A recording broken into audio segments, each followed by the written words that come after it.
उसकी आवाज में डर नहीं था, बस एक अजीब सी आदत थी, जैसे ये कहानी वो पहले भी देख चुकी हो। आईसीयू की लाल इमरजेंसी लाइट फिर से टिमटिमाई।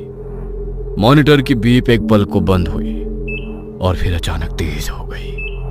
डॉक्टर आरब ने खुद को संभाला, आवाज में घबराहट दबाते हुए चिल्लाया, एनआईसीयू फटाफट। लेकिन जैसे ही उसने बच्चे को स्ट्रेचर पर रखा, उसे एक पल के लिए महसूस हुआ मानो किसी ने उसके कंधे के ठीक पीछे बहुत ठंडी सांस छोड़ी हो। बच्चे को तुरंत मॉनिटर से जोड़ा गया। स्क्रीन पर हरी रेखाएं कांपती हुई उभरी।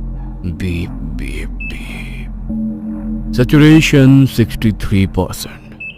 डॉक्टर आरब का गला सूख गया। ऑक्सीजन बढ़ाओ। मास्क लगाया गया, फ्लो बढ़ाया गया, लेकिन स्क्रीन पर नंबर हिले भी नहीं। 63, 63, 63। जैसे मशीन भी हार मान चुकी हो। नेहा की आवाज कांप गई।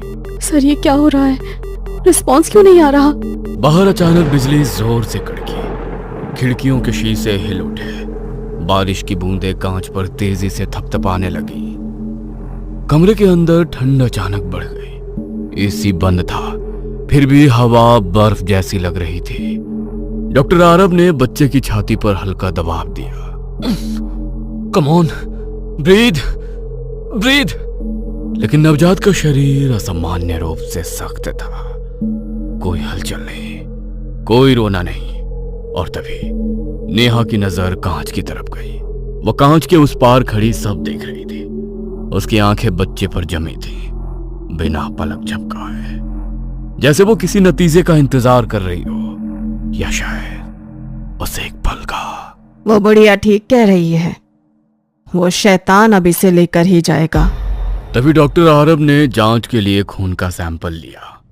डॉक्टर आरब ने कांपते हाथों से सिरिंज भरी।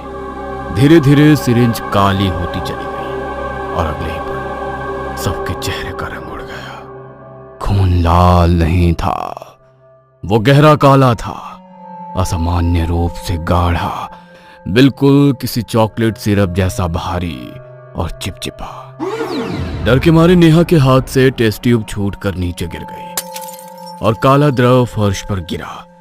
लेकिन अजीब बात यह थी कि वो खून फैला नहीं, वो वहीं ठहर गया, धीरे धीरे और गाढ़ा होकर जमता हुआ, जैसे तेल, जैसे कोई जीवित चीज जमीन से चिपक गई हो। कमरे में हल्की सी धातु और सड़न की गंध भर गई और मॉनिटर की बीप एक पल को अटक गई।